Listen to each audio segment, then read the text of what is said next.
வெறும் 5 இன்கிரீடியன்ட்ஸ் வச்சு ஸ்பைசியான மசாலா சேமியா எப்படி பண்ணுறதுன்னு தான் இன்றைக்கி நம்ம வீடியோவில் பார்க்க போகிறோம். ஸோ ஒரு பேன் எடுத்துக்கோங்க. 1 டேபிள் ஸ்பூன் எண்ணெய் சூடானதுக்கப்புறமா கடுகு போட்டுக்கோங்க. கடுகு பொரிஞ்சதுக்கப்புறமா 2 பெரிய வெங்காயம் நல்லா வதங்கினதுக்கப்புறமா 2 பெரிய தக்காளி.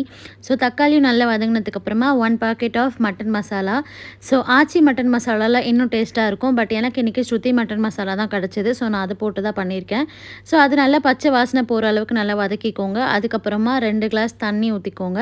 ஸோ தண்ணி நல்லா கொதிக்கணும். ஸோ தண்ணி ஊற்றிட்டு உப்பு தேவையான அளவு போட்டுக்கோங்க. தண்ணி நல்லா கொதிச்சதுக்கப்புறமா நம்ம வறுத்து வச்சுருக்க சேமியா போட்டுக்கோங்க. இது ஆல்ரெடி வறுத்த சேமியா தான். ஸோ நான் இதை வறுக்கலை. இல்லைனா கண்டிப்பாக வறுத்து போடுங்க. அதுக்கப்புறமா நல்லா கிண்டி விட்டுட்டு ஒரு 3 to 5 மினிட்ஸ் வந்து லோ ஃப்ளேமில் வச்சுக்கோங்க. ஆஃப் பண்ணாதீங்க. மூடி வைக்க வேணாம், ஓப்பன்லேயே இருக்கட்டும்.